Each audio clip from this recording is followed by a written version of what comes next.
at that point because I had it memorized and I was like, I know this. But then right before my TEDx talk, the speaker ahead of me basically told me that she didn't believe in ADHD and that children just needed to climb more trees. And this is an extremely respected community member. So I just was bawling my eyes out and just so distressed and kind of had to pull it together in the 15 minutes before my talk. And that really rattled me. And it was really unfortunate because I had the cards, and at the beginning, I made the cards a character in it, and I put them down, and I was like, I can do this. And then I ended up needing to like bend down and look at the cards a couple times, and they cut out the part, unfortunately, where I picked up the cards and everyone clapped because it was like such a real moment, and this audience was like so on board.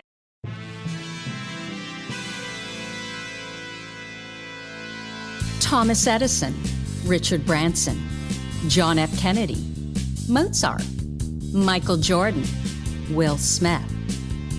That sounds like a list of highly successful titans in a variety of vocations. Why is it that we rarely hear that they have or had ADHD?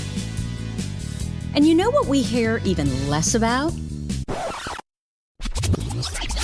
Serena Williams, Emma Watson, Mel Robbins, Whoopi Goldberg, Agatha Christie, Erin Brockovich, Cher. Yeah, the successful women navigating ADHD. And that's exactly why I started this podcast, ADHD for Smartass Women. I'm your host, Tracy Otsuka. I'm a lawyer, not a doctor, a lifelong student, now a coach. I'm also the creator of Your ADHD Brain is A-OK, a system that helps people like you figure out what they should do with their life.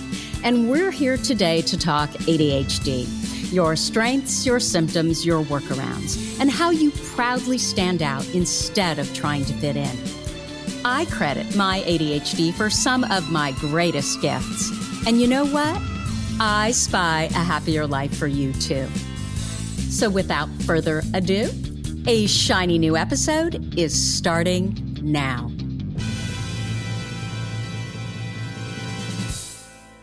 Hello, I am your host, Tracy Otsuka. Thank you so much for joining me here for episode number 203 of ADHD for Smartass Women.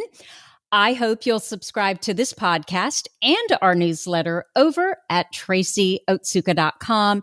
Before we start, I want to let you know that our AOK Everyday 2023 planner is available now. And you can find it at tracyotsuka.com/AOK-everyday. And if you use the code podcast 2023, you'll get $10 off of the digital version. Unfortunately, I can't offer it for the printed version because it is so expensive to print. Anyway, this is my third year offering AOK every day. I have used some permutation of this planner for the last 4 years. It is the only planner that has ever worked for me, and I've bought them all. AOK every day is a very simple system that I built using a series of cards. And my premise is that we struggle with planners because out of sight is out of mind.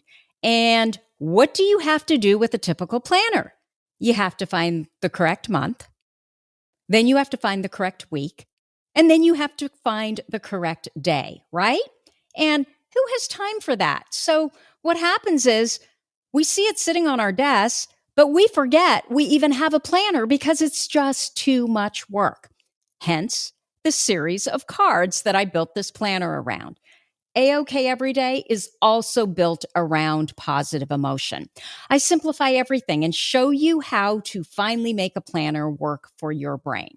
So if you're interested, you can either go to our show notes at tracyotsuka.com/podcast/203. Or for more information and the link for AOK Every Day, go directly to tracyotsuka.com/AOK-every day. My purpose is always to show you who you are and then inspire you to be it.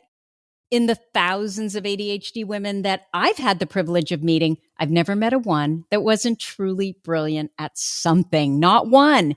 And for that reason, I am just delighted to introduce you to Martha Barnard-Rae. Martha is a personality and values-based SEO copywriter.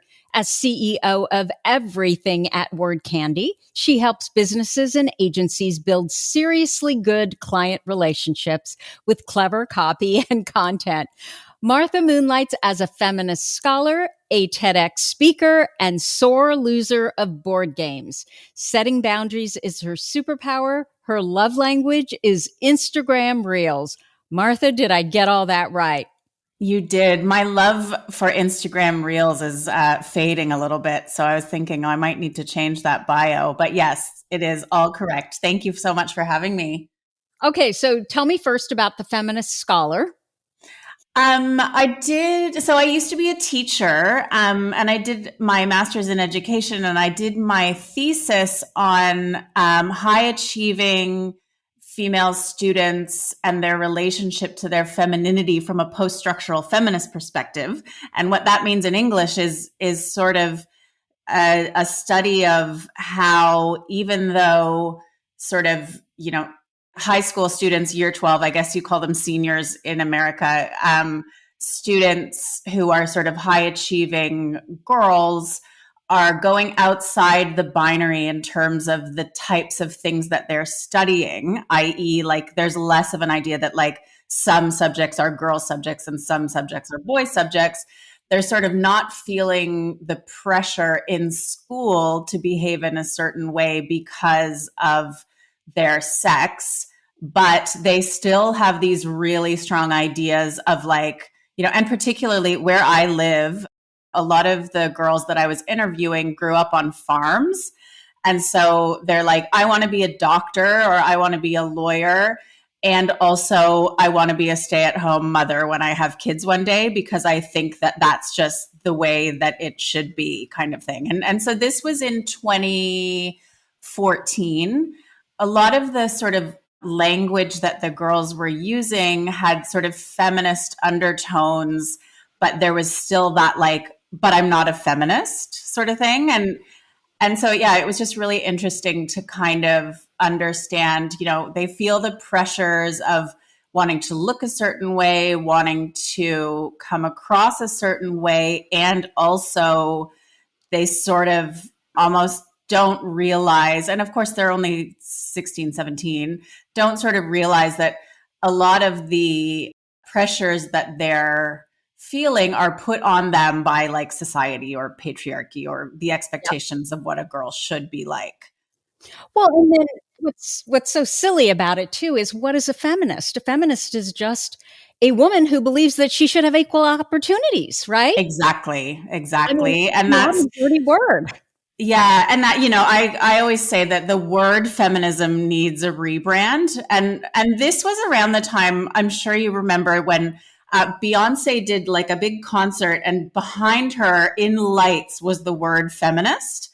And, that was a big deal, because it was like, oh, Beyonce's a feminist. And it's like, yeah, we're all feminists. Like we all just, want equal opportunities for people of all genders. And so I think that maybe now, honestly, I think that the young sort of adults now are so much more knowledgeable than like maybe we were at that age about that stuff. Like I did an English degree in university, and I remember being in my very early 20s and sitting in a class, because I took quite a few gender studies classes, and having the moment where I was like, I'm a feminist.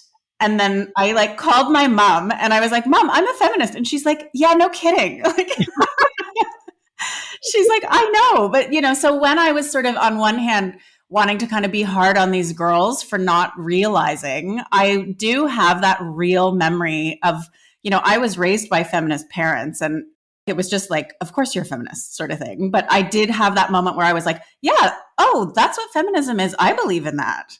So I think we all kind of can come to that at different times. And I guess, some of us never come to it. But yeah, that was the feminist scholar piece. So I read a lot of really heavy, but also really interesting sort of essays and that kind of stuff, and just kind of try to keep current with kind of what's going on in that space. Yeah. Having raised a feminist, I'm just blown away with what she reads today. And I don't know who these authors are, Yeah. but man, she has a point of view, and I just love to see it. I think Yeah, we need to take the word back is what we need to do. totally. And then sore loser of board games. That actually made me laugh because I am not a sore loser because I never lose, because I will cheat in order Oh to my win. God, same. And I think it's so funny. And the people I play with typically don't think it's so funny. Yeah, it's really tricky, right? Because so I am married to a person who, and I'm saying this while rolling my eyes, always does the right thing, right? So, like when I was a kid, I grew up in Canada, and we used to, a couple times a summer, drive down to Lewiston in New York and go to a place called Art Park, where you would like go and watch a play and then have a picnic and then like drive home. But the other thing that we always did on these trips is go and buy new sneakers, because we were like, we're going into the US and it's whatever, it's cheaper and let's buy new stuff. But if you're staying out of Canada for less than 24 hours, you're supposed to pay the tax on the way back in on everything you bought. And my parents were like, we're not doing that. Just wear the shoes, just like take the tags off. And I was having this conversation with my husband when we first started dating. And I was like, what would your parents have done? And he was like, we would have paid the tax. And it's like, oh, like we had this very different sort of upbringing in terms of like, my parents weren't like sketchy or criminals, but it was like, well, we're not paying the tax on these sneakers. That's ridiculous. Well, 24 hours, like what, who drew that line? Like, Exactly. why? Exactly. Yeah, that's Exactly. so ADHD. So yeah, so the board game thing is like, I'm a bit of a cheater also. And it's tricky because I have two children, and like my 10-year-old son is on the autism spectrum, and like he is like not a cheater. So I've kind of had to stop cheating, because then I'm like I can't have him being like, well, you cheated, so why can't I cheat? And I'm like, fine. So occasionally I'll lose and then just like get, grumpy. I'm quite competitive with that sort of stuff, particularly if it's like a word-based game. Oh, that's interesting. Well, and that's your area of expertise, so it makes sense. Yeah.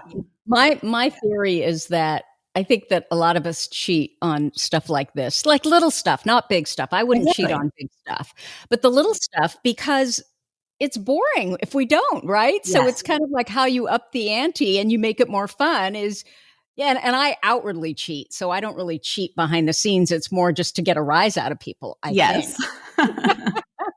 Okay. So let's talk about your ADHD diagnoses first, since that's what we do here. I would love to know, what were the circumstances? Oh my goodness. So I got diagnosed at the beginning of last year, 2021. And after I had my first child, Henry, in 2012, I was diagnosed with anxiety, as we all are. And I sort of like over the years, I kind of went back to the doctor a bunch of times, and I was like, I don't think I have anxiety. Like I don't know. I don't think this is right. And there must be something else that we can do, because I'm taking this anxiety medication. I'm not really feeling any better.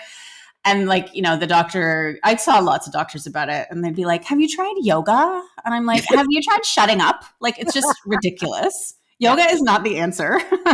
And so I think like a lot of us, I had really, really bad stomach issues.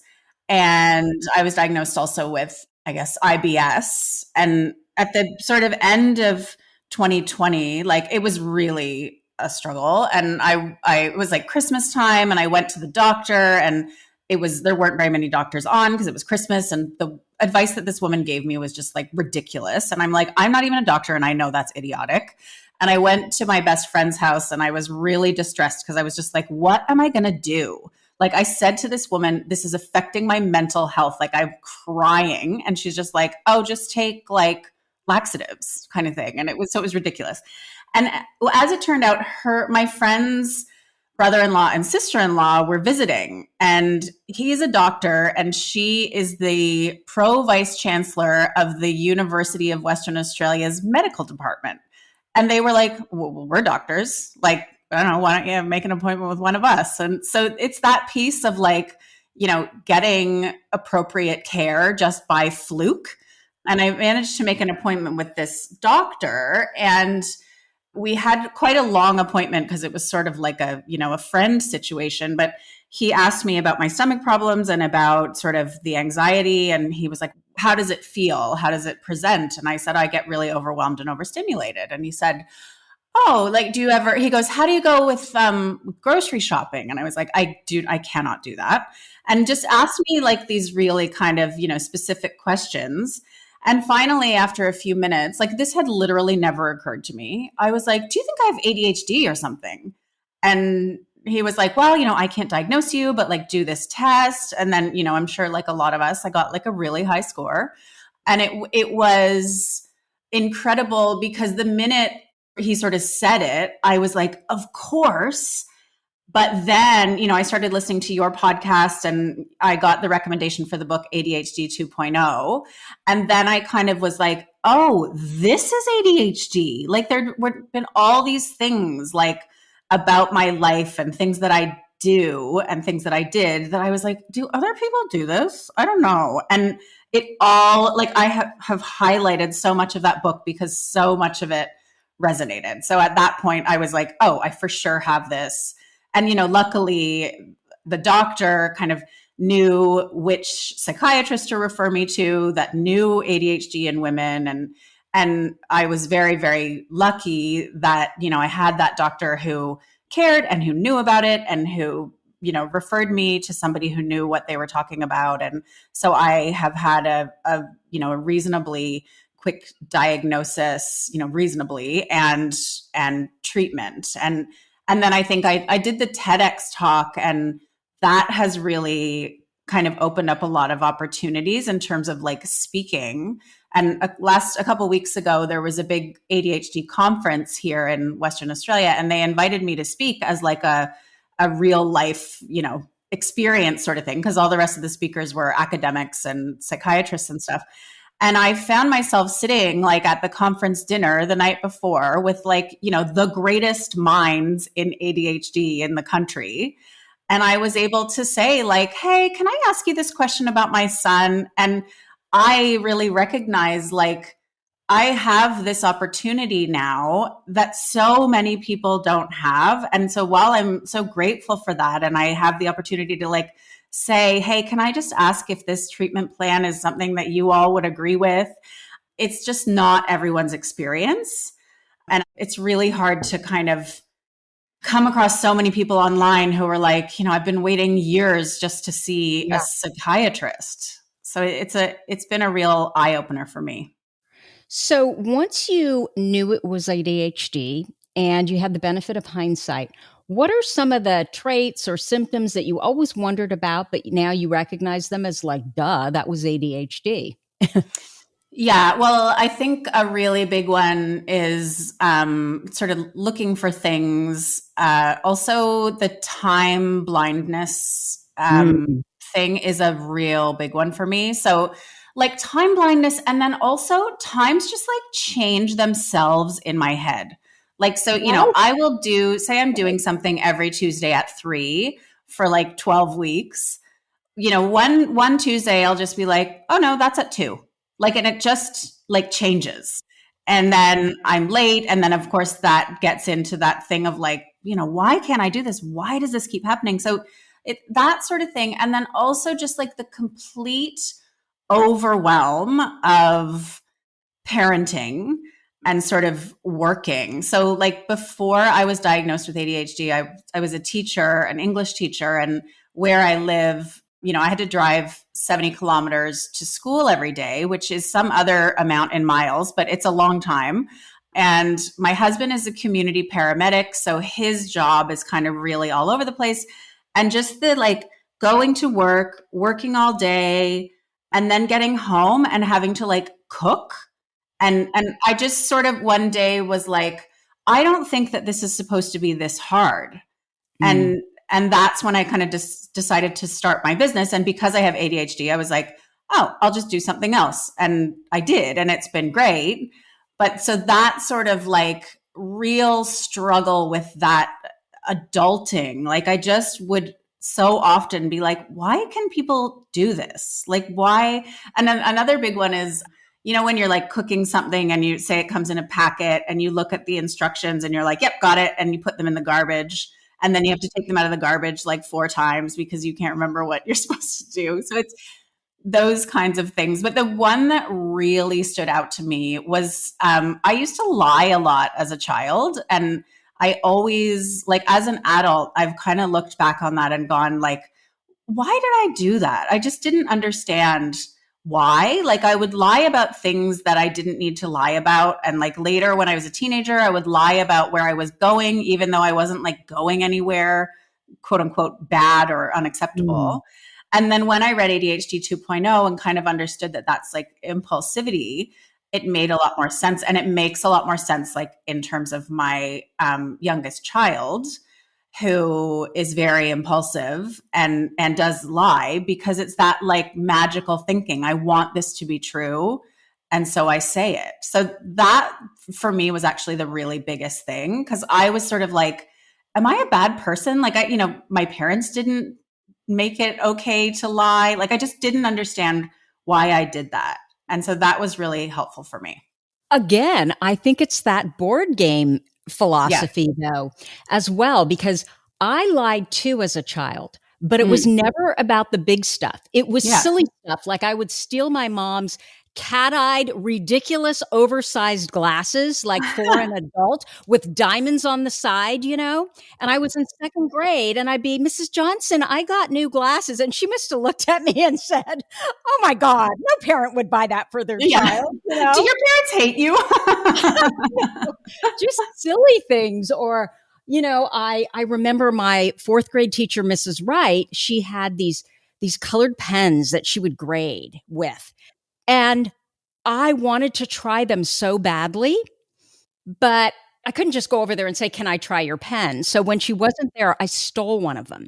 And then she made a big old deal. And I was going to return it. I just wanted to try it. She made a big old deal, like, where are her pens? And they need to show up. And by then, I was too scared to get them out of the bottom of my messy ass desk. Exactly. And so I just let it sit there, and it went on for weeks. And then one day, I guess my desk was so bad and everybody was cleaning out their desks. And I remember Mrs. Wright walked over, picked up, opened up it was one of those desks where the top opens. Yeah. And took all the stuff and threw it on the ground because I was supposed to clean out my desk. But it wasn't just me, it was all the kids. And there was the pen. And I was just mortified. And I never, I wasn't, I didn't mean to do that, but it just sort of, that was probably impulsivity. Yeah. Well, can I tell you, a couple of weeks ago, my youngest child, Will, is 6, and they were on the bus, and the bus driver was like making sure the kids' seatbelts were done up or something. And Will jumped up and honked the horn of the bus, which is like a cardinal sin. Wow. And the bus driver lost his mind, and Will was just devastated and got off the bus and was crying. And he said it was an accident. And what I've realized is it was an accident doesn't mean what it means for us. For Will, it means like, I didn't know I was going to do it. I didn't plan to do it. I just did it. And, so instead of kind of being like, how dare you, I said, it's not safe for you to touch the equipment on the bus. And like Rick, the bus driver, needs to be able to do the things that Rick needs to do and know that you're going to stay seated and blah, blah, blah. But it's also really hard to know when that stuff is going to happen. And I know that you didn't do that to be naughty. Like when Will says it's an accident, it's because I didn't mean to. I didn't plan to. It wasn't done to kind of be bad. It just happened. So that's been really interesting. How old is Will? 6. Oh, he's just a baby. Oh, and like just such a little sweetie pie. But this is, I mean, obviously I'm saying this with my tongue firmly in my cheek, but I often say he's so cute, I want to kill him. Because we just, we trigger each other so much. And so I'm doing a lot of work to kind of, understand Will and realize that, I had good parenting, but the way that I want to parent this child with ADHD is to help them, understand that the things that they're doing and the reactions that they have are not bad behaviors. They're like, Will doesn't know what to do. And so that's what Will is doing. And so it's about that emotional regulation stuff, which is so hard to help a child regulate when you're dysregulated. And that's sort of the big learning curve that I'm on right now. So is Will a lot like you, or is he very different from you? Interestingly, Will does not identify as a girl or a boy. So we've just started using they, them pronouns with Will. Will is a lot like me in terms of really kind of outwardly confident. But when we took Will to the pediatrician for the first time about ADHD, I thought that Will had ADHD before I even knew I had ADHD. But the doctor actually said Will has very high anxiety and they don't know what to do. And I'm not proud of this, but I say this because I think it's really important for us to be open and honest about how hard this stuff can be. But before I kind of had that understanding that Will, these aren't behaviors, these are Will's natural reactions to things. Like Will would do things and I would kind of think, that what Will's doing right now, that's the kind of kid I did not want. And that was a really uncomfortable feeling. But now I can kind of go, they're not doing this to make me mad or to trigger me. Will is struggling. And so trying to understand what Will is going through and help Will through different things I think it's like that compassion piece where, when you find out you have ADHD, I mean, in my case anyway, it made me a bit more compassionate towards myself. So you're not a complete idiot because you messed up that time. There's a reason, right? And so I've been able to, in some cases, and I'm trying to do it more, extend that compassion to Will, which is making things a little bit easier at least. So what has changed since you were diagnosed? Everything. And I wonder if this is a common sort of experience. I was diagnosed at the beginning of finally I got my diagnosis in maybe March 2021. And it took me until sort of September to kind of go, this affects every aspect of my life. This is a reckoning and an understanding of who I am as a person. This isn't just, a thing about me. And again, I'm not saying it's everything about me, but I'm saying it affects every aspect of my life. It affects the way I have friendships, the way I work, the way my marriage works, the way I interact, the way I interpret experiences and events and all that kind of stuff. So it was quite a kind of protracted process of understanding the extent to which ADHD affects me. And so I guess the thing that has changed is, I kind of now look back and go I literally don't understand how I was living. But I guess when you have these sort of discrete things that are hard for you, and then those discrete things actually kind of turn out to be one thing, you kind of realize the magnitude that one thing has on your life. So I think, I'm more, I guess, understanding of why I have the issues that I have. And in some cases, I'm more compassionate to myself. But I mean, I think a lot of us have just a vicious inner critic. And so that is something that I've been working on. So I've finally found a type of therapy that actually makes sense to me and makes me feel better rather than, making me feel worse, because I can't like interrupt my neural pathways like they want you to do in CBT, because I have no control over my brain. So sort of things like that have kind of changed in that I understand more about myself. But yeah, still really kind of struggling to, make it work all the time, which, I mean, I feel like nobody knows how to make things work all the time, but it's been a really big, like a life-changing thing for our family. In a good way, though, it sounds. Yeah, in a good way. We understand sort of ourselves more. And it's really interesting because my husband, David, is like an angel, right? And we have been together for 15 years. And when I realized that I had ADHD, I kind of was like, David has always done quite a lot of the adulting.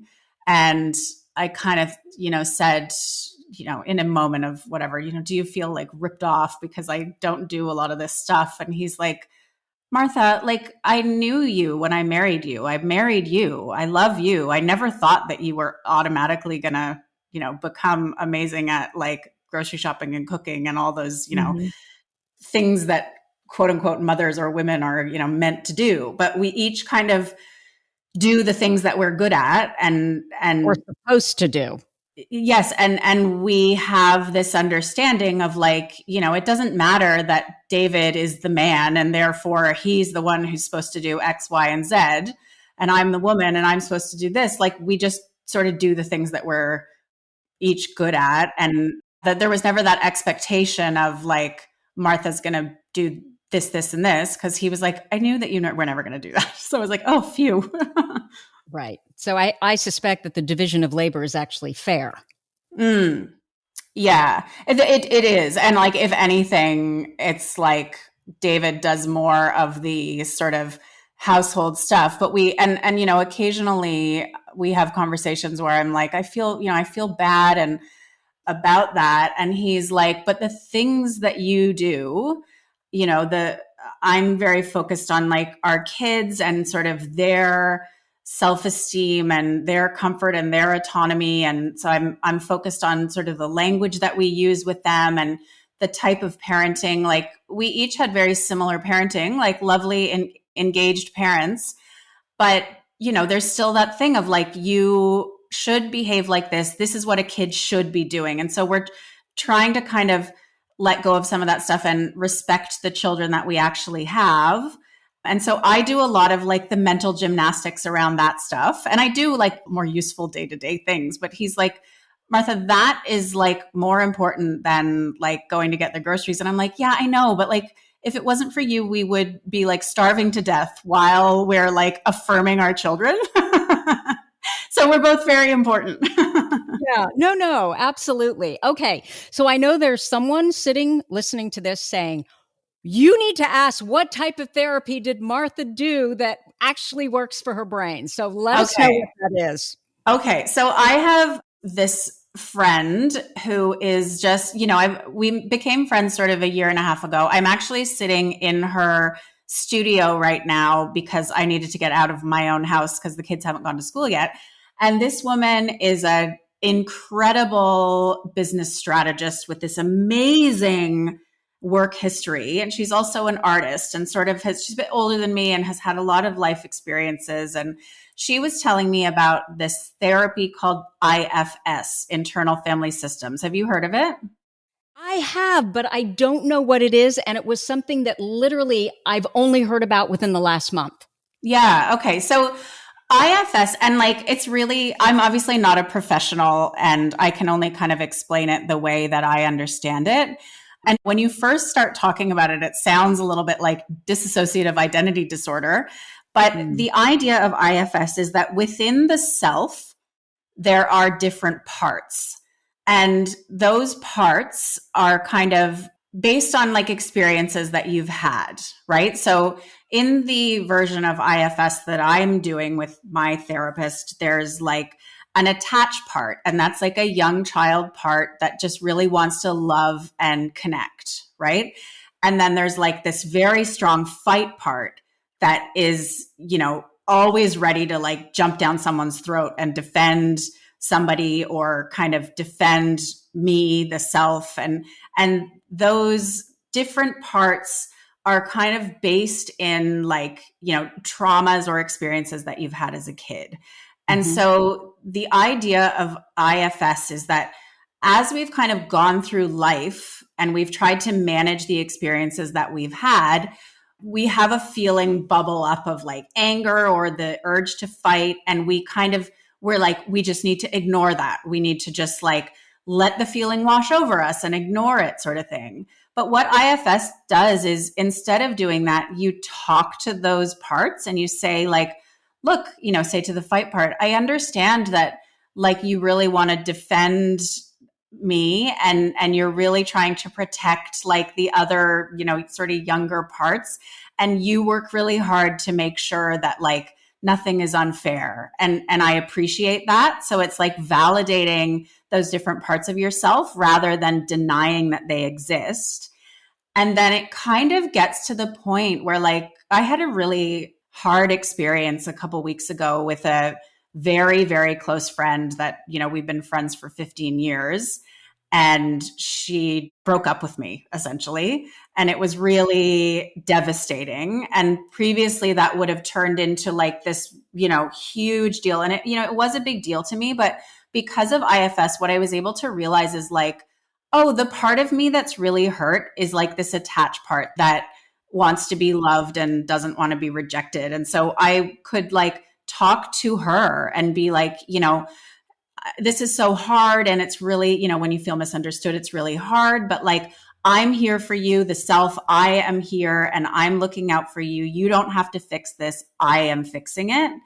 And like, just that acknowledgement, it's like with a little kid when they're really upset and you acknowledge their emotions, like allowed me to like get on with this so much quicker and kind of understanding like, yeah, I'm an adult, but like the experiences that I've had as a kid live in my body, and acknowledging like, yeah, because of this experience, you probably feel like this, and that's really hard. And so I don't know if I'm explaining it particularly well, but that's kind of what it is. There's quite a good book called No Bad Parts by Richard Schwartz. I've got the audiobook.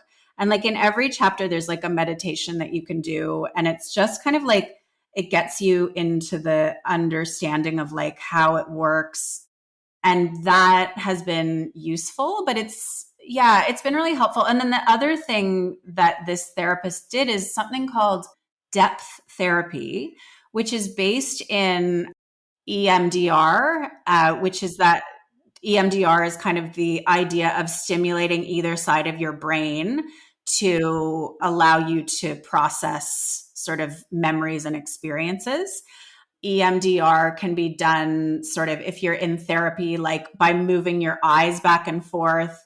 It can also be done holding like, like a buzzer in each hand, and it buzzes in one hand and then buzzes in the other. And the idea is that what it does is puts your brain into a similar state that it's in when you're in REM sleep, because that's sort of when you process the things that happen to you in a day. So so the way that my therapist does it is like, I have an app that does a beep, like a beep in one ear and a beep in one ear. It's like that binaural beats thing. And then you kind of can process things that have happened without like dragging yourself back through the trauma and talking about it. Like, so she'll say, what thoughts, feelings, emotions, or memories do you notice? And things just kind of bubble up. And like, I am not a person who kind of buys into a lot of stuff. And I was very skeptical about this whole thing, but it is the first time that I have legitimately been like, oh, my zone of tolerance has grown. Like I can stay calm in more situations now. And it like has worked so much for me. Yeah. So we're not talking about eye movement desensitization and reprocessing. This is something in conjunction with EMDR? My therapist explained, to me that the kind of basis of EMDR was a a psychologist who was going through cancer treatment and was walking through the forest and realized that when she moved her eyes back and forth to the left and the right, she felt regulated. And so that kind of led to this, research into why that is. And then what they've kind of realized is that any kind of, binaural stimulation of one side of the brain or the other can help you to kind of process memories. And so it can be done with the eye movement. It can be done with like tapping on either side of your shoulders or whatever, or like with these sounds. So it's, the same kind of idea as EMDR. There's something in tapping too called the 9 gamut, which does the same thing where, your eyes are hard right and then hard left. And it does, a similar thing. It just calms your nervous system down. Yeah. It's so interesting.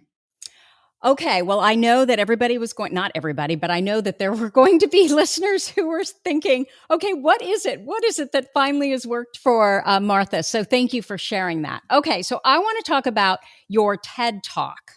Okay. I found it fascinating because you said something. First of all, it's really good. So congratulations. Thank you. And it's about ADHD. So we'll post in the show notes the link. So, any of our listeners can go there and watch it. And you didn't quite say this outright in your TED Talk, but you basically alluded to the fact that you can't memorize. Is that true?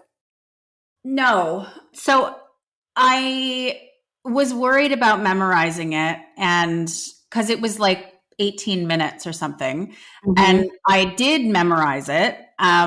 And I was, it was so interesting because that day was so ridiculous. COVID was just really not a thing in Western Australia. And so in January 2022, so the beginning of this year was the first time that we ever had to wear masks in Western Australia.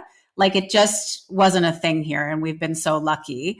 But that had sort of just started. And my husband, who's a paramedic, had thought he needed to he took my son for a COVID test and he was like, oh, while I'm here, I'll have a COVID test. And I was like, dude, like you aren't going to be able to come to my TEDx talk. So that was, it was just this like kind of ridiculous day where just like crazy things kept happening. And the way that I was practicing my TED talk. He was choosing to have a COVID test over coming and seeing you? It's not that he chose, he just didn't think that like, oh, if I have a COVID test 2 days before, I'm not going to have the results. And so he had to isolate, but it was like, you didn't have COVID.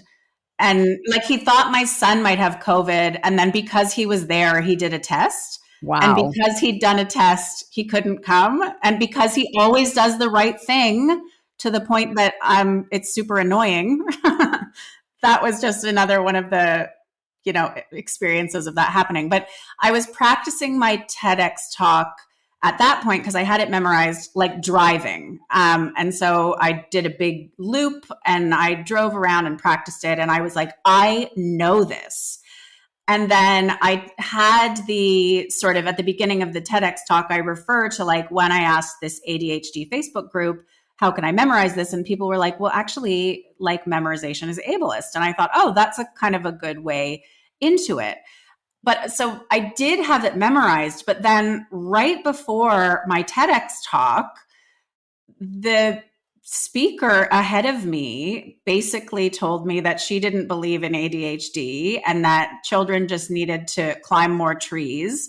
And this is an extremely respected community member.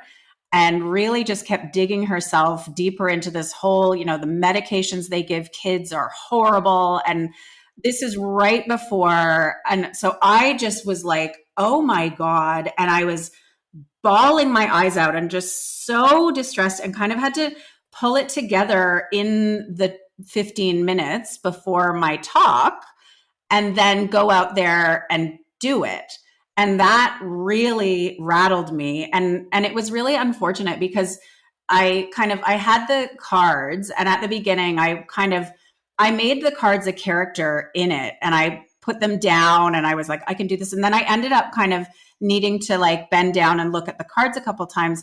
And they cut out the part, unfortunately, where I picked up the cards and everyone clapped because it was like such a real moment. And like, the videographer, I guess, sort of didn't realize like, oh, like I think the videographer was like, oh, well, she probably doesn't want that highlighted because that's like quote unquote embarrassing. But that is actually like, they were a character in the TEDx talk by that point. And it was a really lovely moment because, in my head, I'm like, oh, I just need to pick these cards up. And this audience was like so on board and like gave this huge round of applause. And so, can I memorize things? Yeah.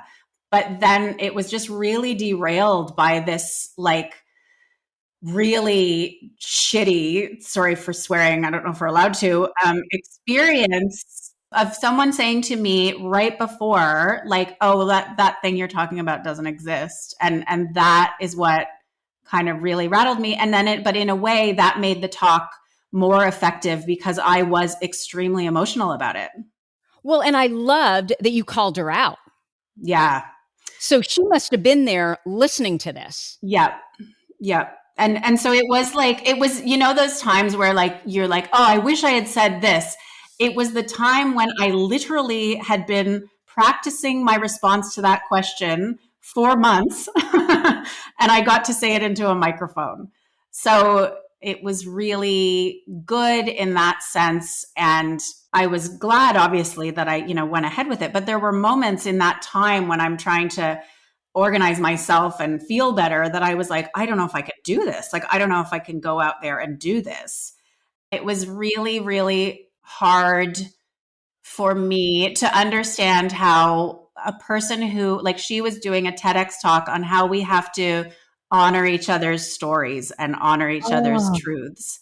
And then that happened. And it was just like, I was so disappointed because I respect this woman so much. Like, it made it worse because I wished it was somebody that I could just be like, oh, what an idiot.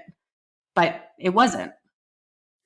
I would send her ADHD 2.0. I would send her every article. I mean, come on. What, National Institute of Health, the American Psychiatry Association, American Pediatric Association. I mean, it just goes on. And then these people just decide, oh, no, the scientists don't know anything.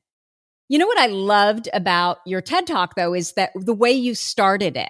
You started it with talking about how successful you are, that you have a loving family, great relationships, 3 degrees, you have a successful business, you're confident. Mm-hmm. But, things have been easier for you, too, because of privilege and, of course, raised by feminist parents. But that doesn't change the fact that you may have all of these things that work so well for you, but you still struggle with the basics like shopping and forgetting what you're doing and, I don't know, sitting through boring meetings, right? Yeah. I thought it was really effective. And I was just curious because I cannot memorize anything. Like if you give me one line, you can feed it to me 50 times. I cannot memorize one line. And if you give it to me and I can repeat it back to you, if you ask me an hour from now, I literally can't put it together at all. So that is why I haven't done a TED Talk, because if there is not a teleprompter, some sort of outline, I won't even know where I'm starting, going, coming. I just can't do it. Yeah. And I think I was concerned about that, but so what I did to memorize it is, I wrote it and then I broke it up into like these big cards. And I stuck all the cards on my mirror and I would stand in front of my mirror and use the cards and just kind of go through it. And I made it into like, these are the sections. So it starts with this. And then, so when I had an understanding of what the sections were, I could kind of just then memorize the words. But like, it just goes to show you that like all ADHD brains are different. Like I really struggle with like, I have an English degree because I suck at taking tests, and you don't have to take tests to get an English degree. So it's like, right. I think are you a lawyer? I am. Yeah. And so like you obviously can memorize stuff because of like the amount of study that you would have had to do to become a lawyer and the amount of things that you have to kind of understand and like understand concurrently is amazing. So it's like we each kind of have these obviously different skill sets based on these brains that we have. But I mean, I think if there might be a way that you could memorize a TED Talk, but the other thing is like, it isn't reasonable to say that you have to memorize a TED Talk because not all people can do that. Oh, and what makes me so sad about this is I am a fantastic public speaker. As long as I can do it my way. And you will not notice that I'm, looking at a note or on a teleprompter because I've gotten to the point where I'm so good at it. But my brain too, I have always had horrible working memory. When I understand, then I'm okay because I don't have to memorize. There's always something to pile on that next thought, right? With or to attach the next thought. But since I hit probably my mid 40s, the little working memory that I had where, when I was 12 years old, 13 years old, I was the lead in all the school plays, not just in English, but also in German. What? So I had an amazing memory, but it was puberty. It was hormones. And so since I'd say mid 40s, I can't memorize anything. And so I have such an understanding of what it feels like to have had a fairly neurotypical brain. Granted, there were always those ADHD qualities, but now I really get it when people struggle with ADHD and recall because I have zero. It's gotten so bad. Yeah. But you know what? Like, I think you would be a really ideal person to do a TEDx talk. And I think because of your profile, like, there are TEDx women events where like high profile women go and talk about, whatever they're talking about. And at those events, like, people want to know what you have to say and they would have to make allowances. Like there are, even when I did mine, there was a screen that showed, like, if you had slides, there was a screen in front of you that showed those slides. And so like there would be some way of supporting you because if not, it's discriminatory. And like that's a whole TED Talk in itself. The other thing, Martha, which was just so eye-opening to me. So I have never had success with ADHD medication. It just makes me, more anxious, more combobulated, more, more of all of the ADHD traits. Yeah. However, one time, the first time I took Ritalin, I was actually giving a TED-like talk, and I could not memorize it. I remember popping the Ritalin into my mouth, getting in the car, and I am telling you, I went through that speech 5 times. I did not miss a beat. That's amazing. Ritalin never worked for me again. And I think it was just a tease because I probably would have said, oh, medication isn't important, right? Because it wasn't my experience. And so I'm so grateful that I had that one experience where I saw what happens when stimulant medication or ADHD medication generally works. But it never worked again. So are there like supplements or things that you do take, if you don't mind sharing? I have tried everything. Okay, so you're just like living the dream with ADHD, completely unsupplemented and medicated. No, now I just got the people at oh my gosh, what is it called? Athletic Greens just sent me a whole big kit, and so I'm super excited to try that because I've heard so many good things about it, and I know that they sponsor Andrew Huberman's podcast, one of the sponsors, and I really trust him. I have found that a lot of the things that he talks about, they work for me. Like, I was just blowing off sleep for the longest time. And now that I sleep more, I realize that, that makes a difference, or like hydration. Oh, guess what? When you're walking around and you're not completely dehydrated, your brain works better. I have literally tried everything. And you know what it does? Anything that messes with hormones, even things like what's that high protein diet that everybody was doing where it kind of jacks up your testosterone, that made my brain worse. Intermittent fasting works. That's pretty much the only thing. I am much clearer with intermittent fasting and first thing in the morning. So we're recording almost at 4:00 and I only do it every once in a while for my Australian guests. Thank you. But it's really hard for me to stay focused and it makes a big difference, the time of day. But anyway, Totally. enough about me. So I want to know, what is it that you do now? We haven't talked about business at all, but I know you're an entrepreneur. Yeah, so I'm a copywriter. That means I write words for the internet. So I write words for people's websites or blogs. I do email marketing sequences, and then just sort of anything that really needs to be written. I do kind of some reports and also help people with sort of lead magnets and just getting people to be able to communicate in an appropriate tone of voice and style their values and the value that they can kind of give to their customers. So yeah, I work from my guest room and I don't have to drive 45 minutes back and forth anymore. But the thing that I love the most about it, I mean, I've always loved writing, but I used to be a teacher and working in a Christian school, and I'm not religious, and I love that in my own business, I can actually be myself and sort of be open about the opinions that I have and care about the things that I care about. And I think that's part of why I'm so outspoken about ADHD, because it's like, if I can get through 39 years of life without being diagnosed, anybody can.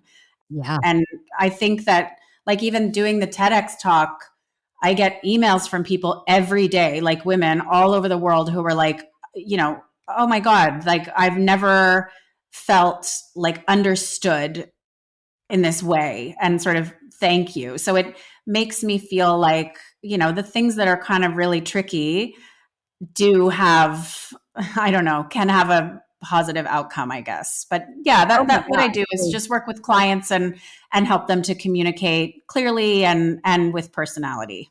So you were working as a teacher, and during the pandemic, you just said, you know what, I don't want to do this anymore, and I'm going to open this business. Well, actually, I quit teaching, so the school year in Australia ends in December. And so I started my business in 2019 at the beginning of the year, and then kind of grew it while I was working. And I had an amazing mentor who's been a copywriter for 20 years, and she's a really good friend. We ended up becoming business partners for a time. And so I was able to grow the business like without making all of the mistakes that you make as a new business owner. It was just like the most amazing sort of mentorship relationship. And then I quit, I quit at the end of 2019. I quit teaching, the best time to quit teaching in the history of the universe. And so at the beginning of 2020, I was like, just, starting to work from home for the first time. And I was like, man, I'm really having trouble like getting things done. But at that time, the whole world was starting to work from home, and people were like talking about how hard it was. And I was like, I guess it's this hard for everybody. And I just sort of, I was trying, like, I read like Atomic Habits and was trying to be like productive. And it's that thing. Sorry? Can I ask you about Atomic Habits? So I read it too, and I just found that 98% of his advice was for a neurotypical brain. Exactly. Yeah. Okay. Like, because I didn't know I had ADHD when I read it. And it just made me feel like more of a failure. And because I was like, well, I'm doing these atomic habits and I'm still not able to kind of get anything done. Like, I would kind of identify what I wanted to get done each day. And like, I was like, these are really reasonable things. This is a reasonable amount. I want to do these things. I'm capable of doing these things. And then I wouldn't do them, but I would do 700 other things. And what I've kind of only recently just realized is like, my brain knows what's important. So even if I'm trying to trick myself into like, oh, I want to get this done before the deadline, my brain is like, we don't need to do that yet. And when my brain is like, okay, now it's time, I get things done quicker and they're done better than if I try to like MacGyver my way into getting it done, quote unquote, early. So, my friend that I was telling you about, the business strategist who I co-work with 2 days a week, has been amazing, because she's like, are your clients complaining that stuff isn't done? And I was like, no. And she's like, are they happy with the work that you do? Yes. And she goes, then trust your brain. Like, do the thing on a given day that you feel compelled to do, And when the deadline approaches, you will feel compelled to do this thing. So that has been a huge shift for me, to kind of not beat myself up for having not done those 3 specific things, and realize like, oh, but you did all this other stuff that needed to be done. That is a fascinating comment, because I agree. I think what we do, because we have these overactive brains, we're creating all this extra work and seeing all these, new bright, shiny things that we could do. And that, and then it turns into we should do it. When in fact, with the neurotypical people, they're just like looking ahead and, okay, I'm going to do 1, and then I'm going to do 2, and then I'm going to do 3. And they're happy with that. Right? Yeah. It's been really interesting, and kind of understanding like, oh, your brain isn't like other people's. So you kind of can't, it's not fair to expect it to do that. And like what I used to, and I still do, I describe ADHD as like death by 1,000 cuts, because the problems, or the ways that it manifests in my life anyway, when people demand that you explain it to them, which they do all the time, none of the things seem like a very big deal. But like over the course of a day or a week or a month or a life, you get this understanding that like, oh, there's things that I really suck at, right? And so I'd get to the end of a day of work and I wouldn't have done those 3 things. And I feel like I imagine this little bowl of resilience, and my bowl of resilience at that point is empty, because I've had these like quote unquote failures throughout the day. So when my kids get home from school, I have less in my bowl of resilience to deal with whatever they're going to kind of throw at me and the evening routine. And for me, what medication has allowed me to do is to get, things done and feel like I am, a useful human, which fills my bowl of resilience a little bit, so that when, the nighttime routine happens, I have more in the bowl so that I can kind of deal with those things better. So I do take medication, and, it's obviously not perfect, but it allows me to kind of go, okay, even if I don't, now I understand I need to trust my brain. I'm going to go, I have these 10 things to do over the week, and I'm going to focus on whatever I feel compelled to focus on that day. And that is a success. So it's, about redefining success. And then I guess having ways to keep your bowl a little bit, more filled. Well, and positive emotion, right? What we do know about our brains is if we are not in positive emotion, we just don't function well at all. So if you're constantly getting things done and all you can look at is what you didn't get done versus celebrate what you did get done, well, no wonder. Yeah. It's so much negative emotion. Okay. Before I let you go, I've got 2 questions. I know that you have something called hyperfocus weeks. Do you want to tell us about them?